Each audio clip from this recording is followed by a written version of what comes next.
Hey, I'm Corey. And I'm Kyra. And welcome to Above the Bar, where every week we are sharing our insight on current events, hot topics, all with libations. Libations and a legal twist. So we like to, give you the real with a little splash of our perspective as attorneys and also just your everyday ladies. So it's a fun conversation. It's an insightful conversation. And of course, like Corey said, libations are flowing, which kind of just helps the conversation. It does. And we have a clue in this week's libation. Let's see if you can guess just based off of the title. So, Kyra, what are we drinking this week? So today we are having a Georgia peach. Clue. A clue.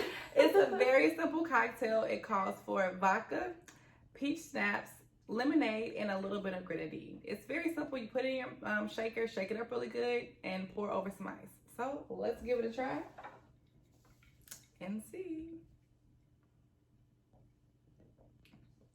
It does taste like a peach. It does. It is not too sweet. It does. Like any drink, you have to mix and mingle to your flavor, to your taste, right? So I think that is a good way. Sometimes you have something to your taste and you find out you want to twist it up a bit. The one thing that I wanted to follow the directions, but I could probably do without the grenadine. I don't like too sweet of a cocktail, so with the peach schnapps and the lemonade topped off with vodka, that would have probably been just fine for me. Yeah, I think maybe it gives it more like a traditional peachy flavor though. Like it to be a little bit sweeter. Yeah, that's true. When you try to balance peach schnapps with vodka, vodka's beefy, And I like a cocktail with a presentation. So the grenadine did give it a little bit of color. So you know what though? Maybe if you got Ciroc peach, and so it already had its sweetness in the vodka. Gotcha. Okay, so y'all mix it up your way. Make sure you tell us if you like this way we've made Georgia peach, or you don't like it, make it your own. Put bourbon in it. Do what you do. Or tequila. Okay, she just gotta sneak that in there somewhere. Or tequila. Put it in, make it your way. Make sure you share your recipe with us in our little community. And make sure you get on this hot topic. Because today we're talking about something that's all over the news. When I've seen the calendar of this year, of course, we had the insurrection. We had Gorilla Glue Lady. It looks like the top pick right now for May just started. Drum roll, please. Okay, May just started, but it looks like we're talking about Porsha. Yes. Now, for a lot of people, maybe not everybody, certainly not everybody, but certainly somebody like me. I watched Real Housewives, maybe first 4 seasons of Atlanta, maybe first 3 or 4 seasons. I stopped. I took a break. Maybe I saw the first season Porsha was on there when she was still married to. I don't even know his name. He was kind of weird. Cordell. Is that his name? That might have made that up, but I might have pulled that out my little hat. And so we saw her in that relationship. And since that time, vroom, vroom, vroom, got a divorce, got engaged, had a baby. Oh, you fast forward because before that, she dated a whole bunch of people. I'm just saying. I think she dated Kenny too.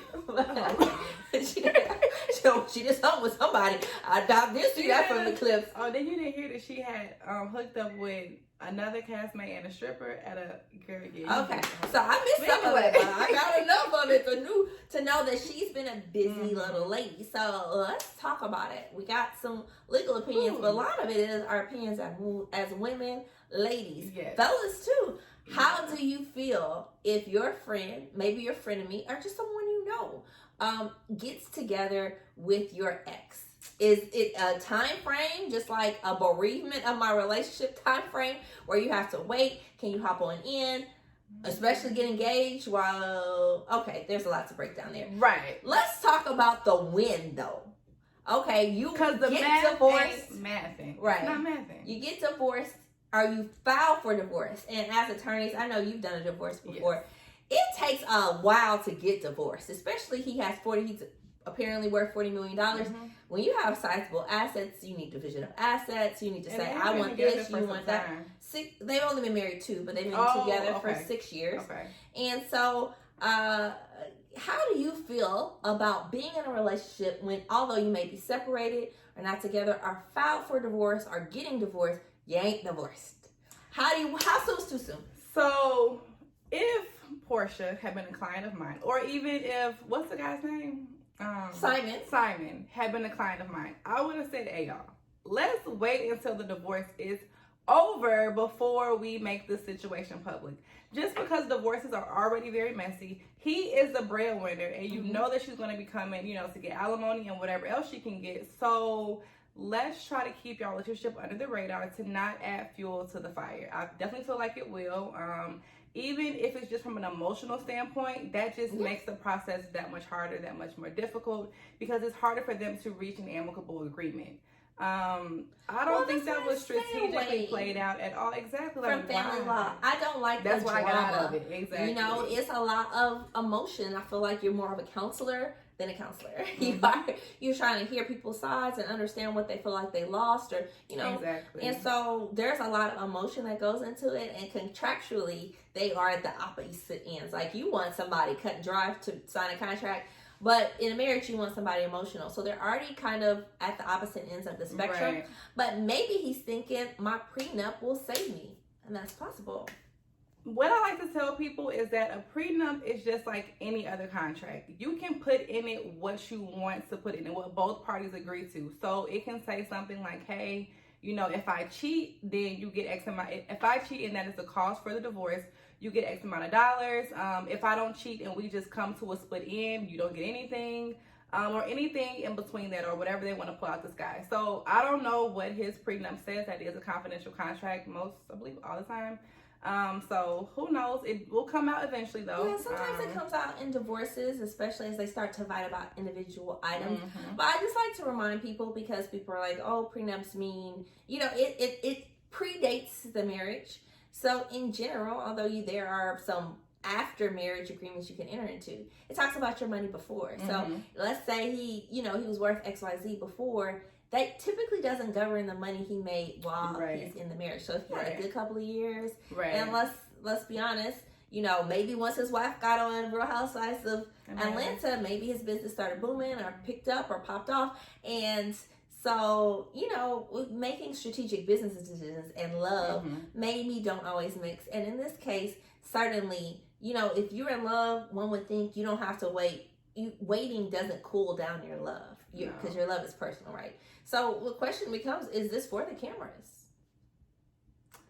I don't know. I thought it was interesting that she found out when we found out on Instagram, because the ex-wife, or the soon-to-be ex-wife, because she commented, like, under the picture, like, Porsha, like, that's not cute. Well, did she? Yes. Oh, I didn't know. So if you knew that they were together, you wouldn't have commented that's not cute. Or maybe she knew and she wanted them to keep it on the low.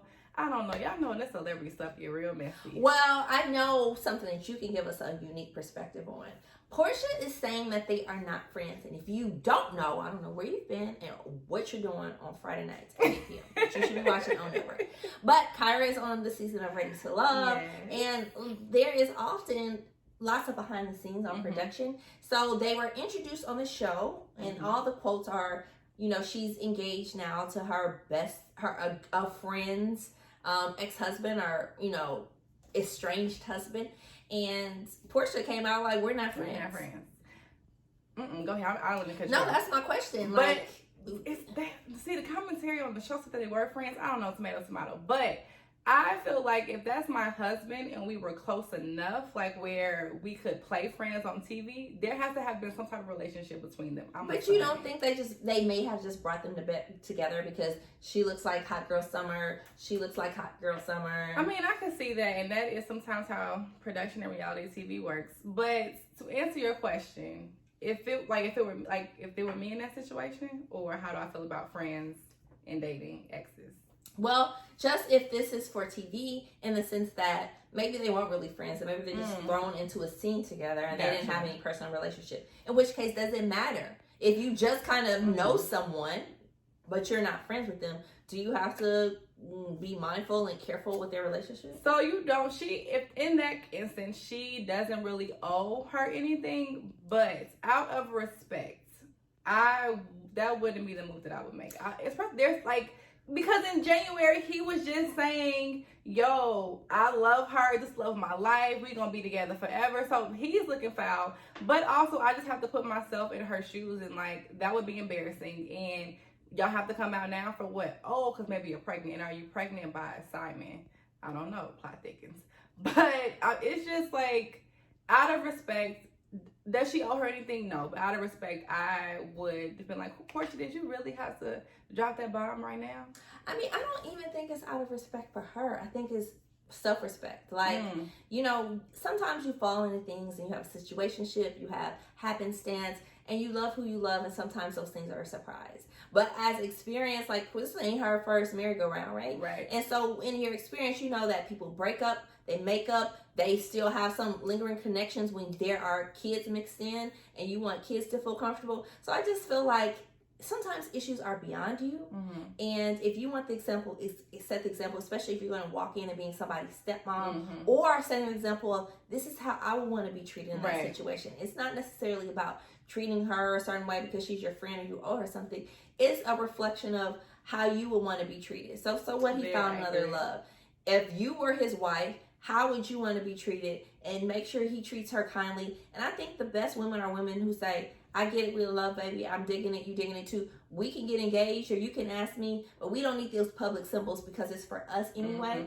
And you need to be respectful of the process of the divorce, even if you're not in love with her anymore. You know what I'm saying? No, I totally agree. It's respect for what you did say you weren't, you liked some point, 2 years ago. Right. And I totally agree with you, and that's where I'm coming from, the mindset of putting myself in her shoes. I would want someone to respect me in that way.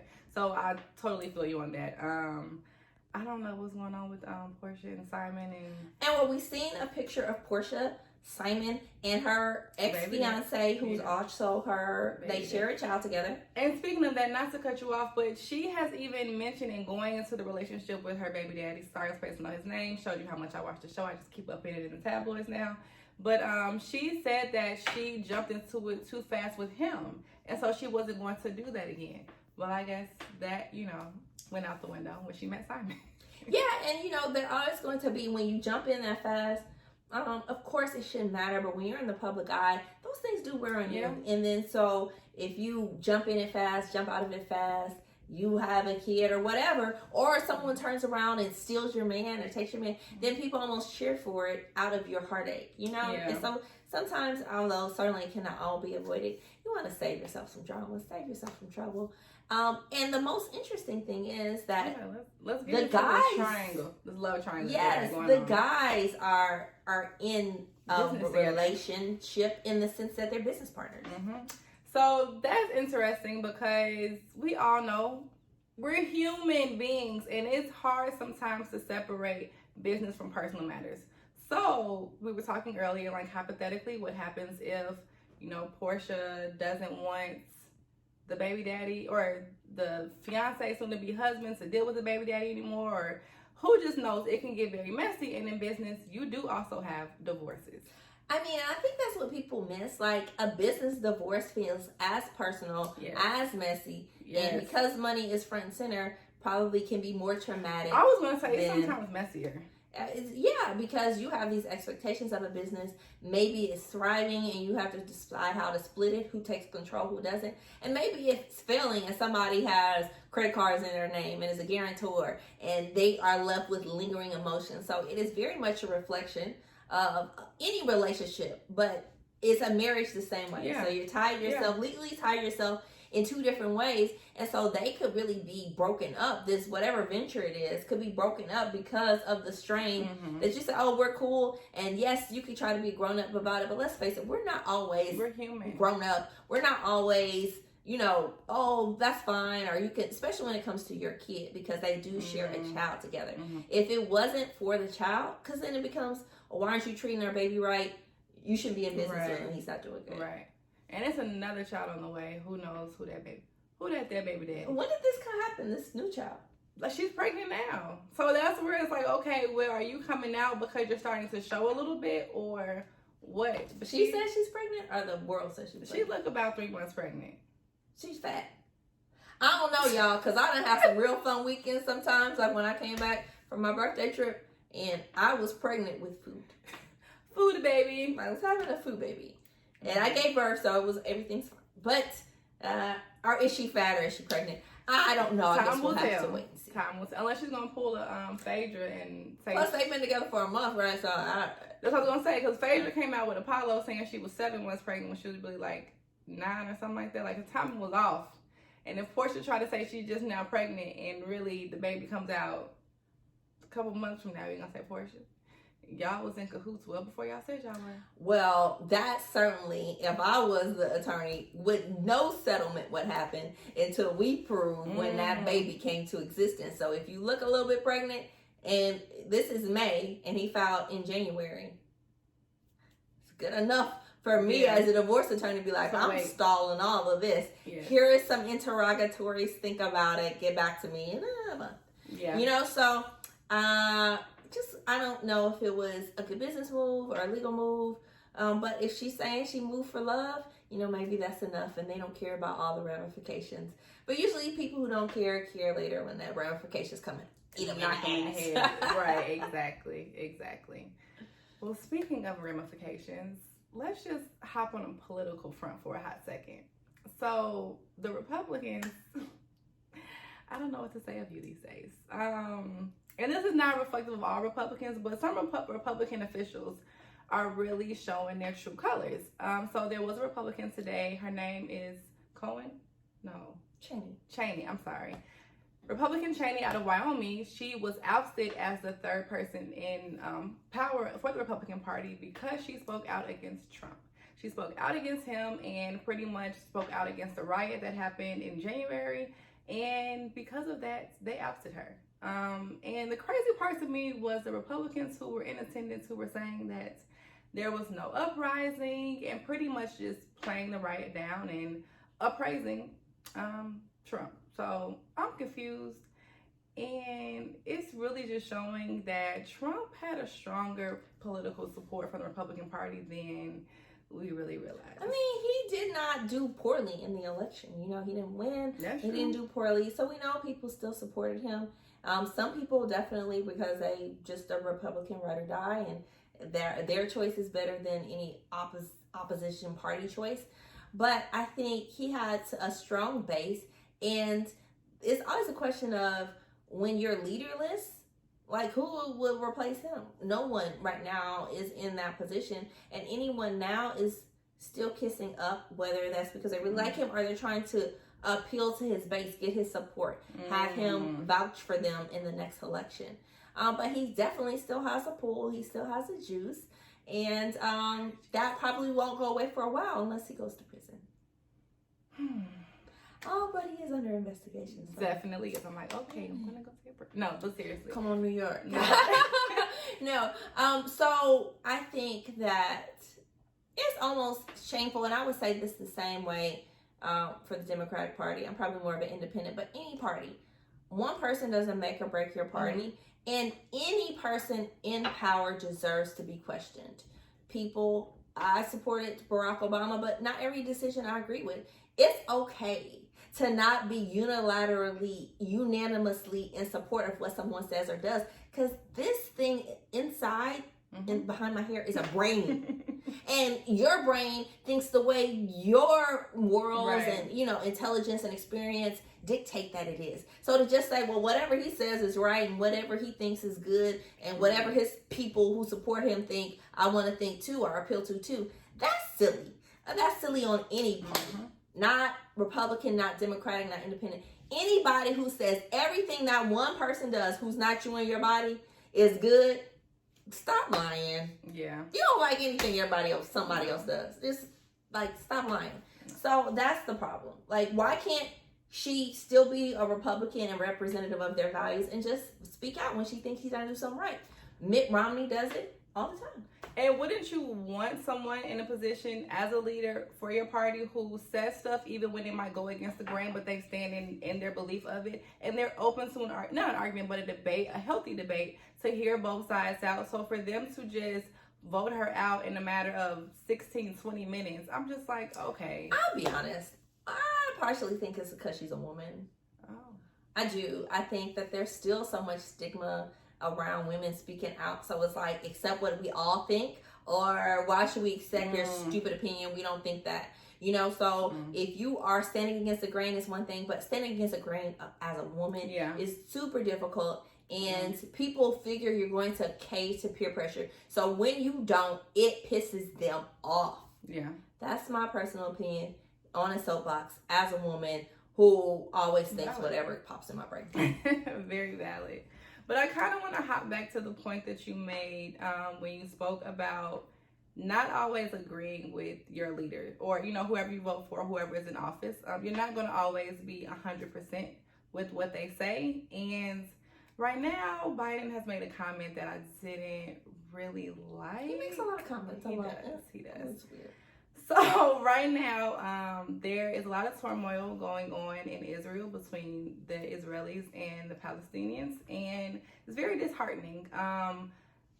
Historically, the U.S. is strong allies with Israel, and so politicians never really speak out against Israel, regardless of what they do.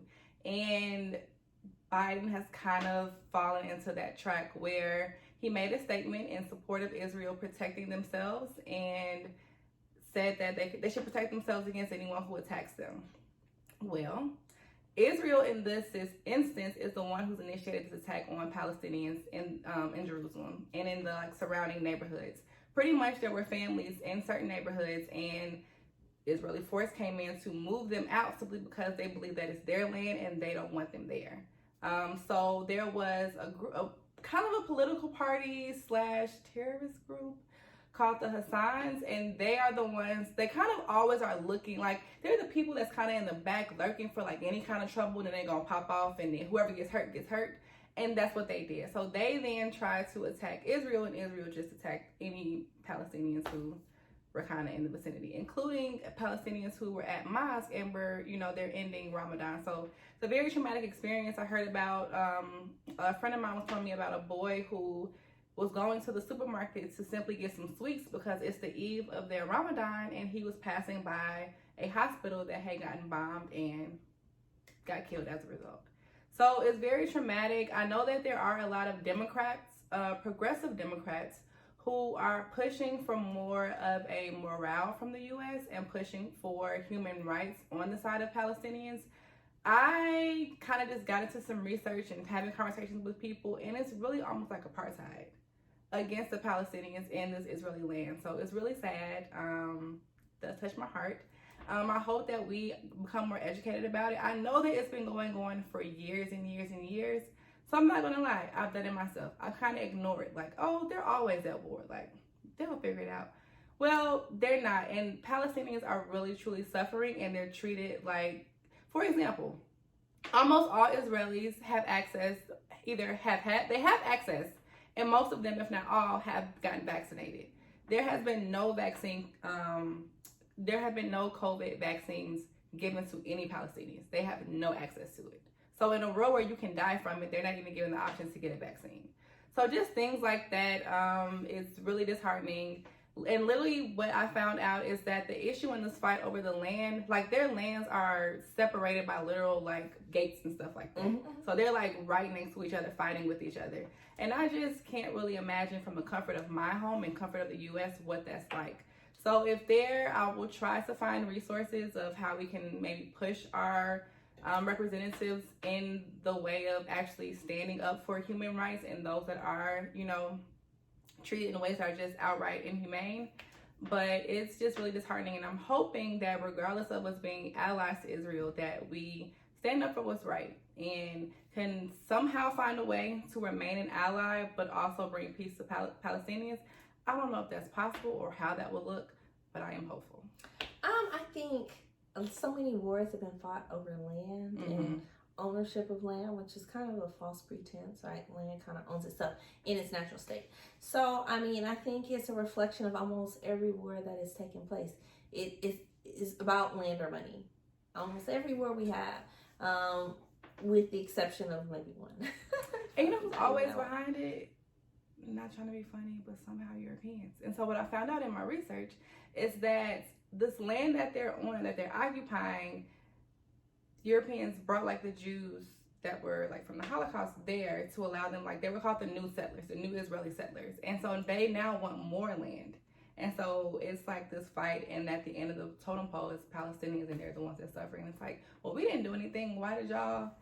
I don't know. I mean, I think the craziest part is that so many people, and this is almost in everything, you know, just want to live their lives and be at peace and be respected and be able to take care of their family and, you know, provide for themselves. And then they're extremists on every end, and you kind of feel forced to choose a side. But at the end of the day, most people just want that basic respect. And if they have to live next to someone who's not like them, then that's cool. But as long as it's when they are in deficit, right, that the real stuff pops off. Because, I mean, I could think about Black Lives Matter and say, it's because we feel like we're not protected that you now should feel the danger. And when you always are putting someone in a deficit, and you're going to face they fire one day. Today may not be the day, and tomorrow may not be either. But one day they're going to say enough is enough, and be ready to fight or die over that because they feel like they've suffered for so long. So I think whenever that deficit happens, we have to figure out how to balance deficits to get people more in a situation where I can live next to someone, because